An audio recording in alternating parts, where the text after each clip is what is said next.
Quand on voit les gros streamers, ça fait rêver, on se dit qu'on peut vraiment gagner de l'argent en faisant du streaming. Mais quid des petits streamers qui représentent plus de 99% de l'ensemble des streamers, c'est-à-dire vous, moi? Vous voulez savoir combien gagne un streamer sur Twitch? C'est très variable, vous vous en doutez, étant donné que les streamers n'ont pas un salaire fixe, mais on peut quand même essayer de chiffrer ce que gagne un streamer en se basant sur quelques données, et c'est ce qu'on va tenter de faire aujourd'hui.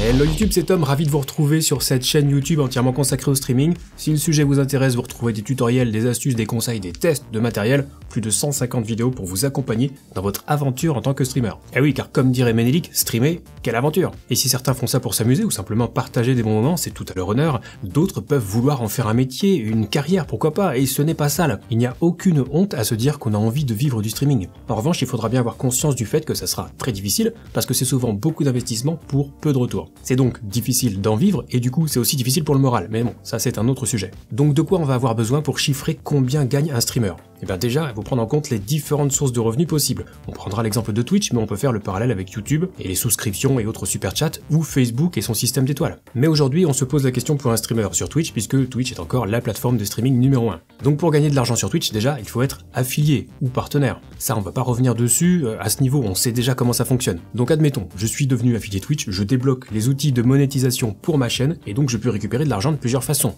Les abonnements, les fameux subs, les bits, donc la monnaie de Twitch, les publicités, les offres sponsorisées et certaines extensions Twitch. Donc on va détailler un petit peu tout ça et je prendrai l'exemple de ma propre chaîne à la fin pour illustrer mon propos. En ce qui concerne les abonnements, il va falloir préciser un petit peu comment ça fonctionne. Déjà, un abonné sur Twitch, c'est pas comme un abonné sur YouTube. Sur YouTube, vous cliquez sur le bouton pour s'abonner, ce que je vous invite à faire dès maintenant. Et sur Twitch, l'équivalent, c'est de cliquer sur le bouton suivre et vous devenez un follower de la chaîne. Mais vous pouvez aussi vous abonner à une chaîne Twitch et là, c'est payant. C'est l'équivalent des souscriptions sur YouTube. Ensuite, sur ce que vous payez, une partie seulement va dans la poche du streamer pour le soutenir. À l'heure actuelle, la répartition de base pour le contrat d'affiliation pour les abonnements Twitch, c'est de 50-50. Donc en théorie, 50% du prix d'un sub va au streamer. En pratique, c'est moins parce qu'on a toujours une conversion euro-dollar qui traîne quelque part, plus quelques frais cachés. Du coup, sur les 4 euros d'un sub, en ce qui me concerne, je touche plutôt entre 1,50€ et 1,60€. Vous pouvez regarder dans vos propres statistiques sur Twitch, vous verrez combien vous rapporte un abonnement en dollars, ensuite vous pourrez convertir en euros. Et cette répartition est valable quel que soit le type de sub, si c'est un abonnement payant classique, un abonnement reçu avec Prime Gaming ou un abonnement offert par une personne à une autre. Mais donc, pour un abonnement de niveau 1, à l'heure actuelle, le streamer touche, allez soyons sympas, environ 1,60€. Alors plusieurs remarques tout de même, il existe aussi des abonnements de niveau 2 qui coûtent 8€ et des abonnements de niveau 3 qui coûtent 20€.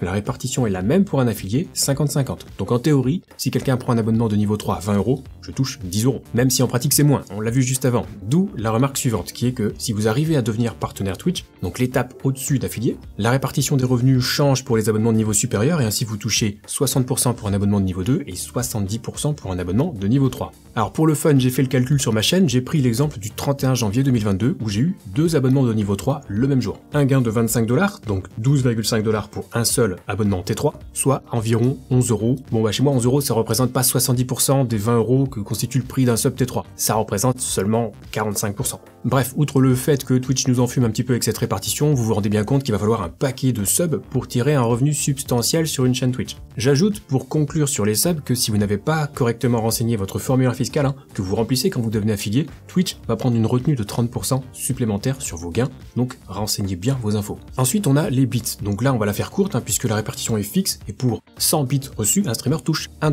Bon alors 100 bits coûte plus qu'1$, mais du coup c'est le viewer qui va payer la différence et le streamer touchera donc bel et bien 1$ pour 100 bits reçus. Donc rien à ajouter ici, si ce n'est que si vous voulez savoir comment envoyer des bits sur Twitch, j'ai fait une courte vidéo qui vous indiquera comment faire. Ensuite, les publicités sont également une source de revenus pour un streamer, mais là encore, on va faire assez vite étant donné que j'ai fait une vidéo entièrement dédiée à ce sujet. On rappellera juste que la publicité ne rapporte quasiment rien sur Twitch, et pour une raison simple, et sans trop entrer dans le détail, c'est que le CPM, le coût pour 1000 sur Twitch, serait fixe, contrairement à YouTube où il varie. Du coup, si l'on en croit une vidéo datant de janvier 2021 de Devin Nash, qui est un expert sur le sujet, la part de Twitch sur les publicités serait de plus de 90%. Donc je vous fais pas un dessin, si vous voulez en savoir plus, parce que le système de gestion de pub est malgré tout intéressant à connaître, je vous renvoie vers la vidéo que j'ai faite à ce sujet, mais vous aurez bien compris que les revenus liés aux publicités sur Twitch sont très faibles. Du coup, je vais regrouper les dernières sources de revenus proposées par Twitch, à savoir les offres sponsorisées et les gains liés à certaines extensions. les gains liés aux extensions Twitch sont ridiculement faibles également. Et encore faut-il que vous installiez une extension dans votre propre page de profil pour que les visiteurs puissent interagir avec, la plupart du temps avec des bits, dont une partie vous sera reversée.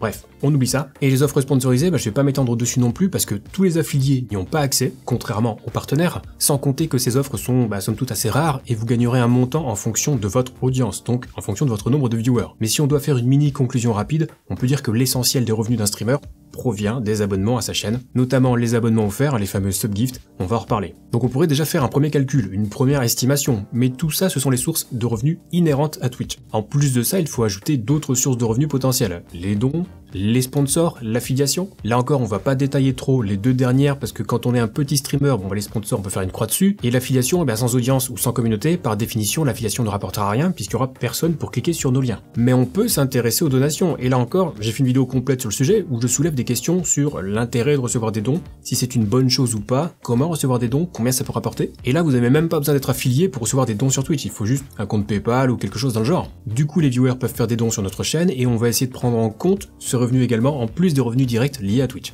Du coup, maintenant que j'ai bien posé le contexte, on va faire le calcul. Et comme je disais dans l'introduction, je vais prendre l'exemple de ma propre chaîne Twitch. Alors il se trouve que quand j'ai commencé, les abonnements coûtaient 5 € au lieu de 4 €. Donc forcément, à l'époque, on gagnait plus sur un sub puisque le viewer payait plus cher. Mais au final, ça change pas grand chose au raisonnement qui est qu'on va additionner les subs, les pubs, les bits et les dons. Donc en ce qui me concerne, sur ma première année d'affiliation, donc de novembre 2017 à octobre 2018, j'ai gagné entre 2,50 € et 288 $ par mois, pour une moyenne d'environ 70 $ par mois. Si j'exclus volontairement le mois où j'ai un de mes viewers qui avait craqué, la moyenne tombe à 50 $ par mois. On voit que sur l'année, il y a quand même une progression, y compris sur le nombre d'abonnés, mais bon, retenons le nombre de 70 $, ce qui nous fait environ 62 € par mois. Maintenant, souvenez-vous de ce que je disais plus tôt, comme quoi le streaming c'est beaucoup d'investissement pour peu de retour, parce qu'on pourrait se dire, bon c'est sympa, je fais 62 € par mois, sauf qu'à l'époque, je streamais en moyenne 120 heures par mois. Donc pour ceux qui voudraient calculer, ça fait à la louche 50 centimes de l'heure. Bon, je vais quand même ajouter les donations, ne soyons pas mesquins, donc je suis allé sur mon compte Streamlabs, j'ai exporté mes statistiques pour regarder le montant total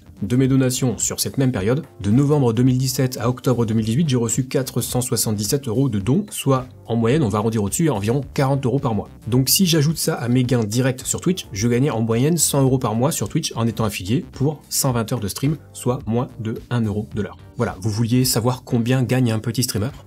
Alors évidemment ce n'est qu'un exemple, mais ça donne une idée de la difficulté qu'ont les streamers à tirer un revenu de leur travail. Souvent on me pose la question de savoir combien il faudrait de followers ou de viewers pour vivre du stream. Alors on va être très clair, il n'y a aucune corrélation entre le nombre de viewers et le nombre d'abonnés à une chaîne Twitch, ou entre le nombre de followers et le nombre d'abonnés. Il y a des chaînes avec plusieurs dizaines de milliers de followers et seulement 100 ou 200 abonnés, et à l'opposé il existe des chaînes avec seulement 1000 followers et qui font seulement 50 viewers en moyenne et qui ont des centaines d'abonnés. Donc tout dépend de la générosité de la communauté du streamer. Pour les besoins de cette vidéo, j'ai sondé un petit peu quelques collègues et un élément revient très souvent.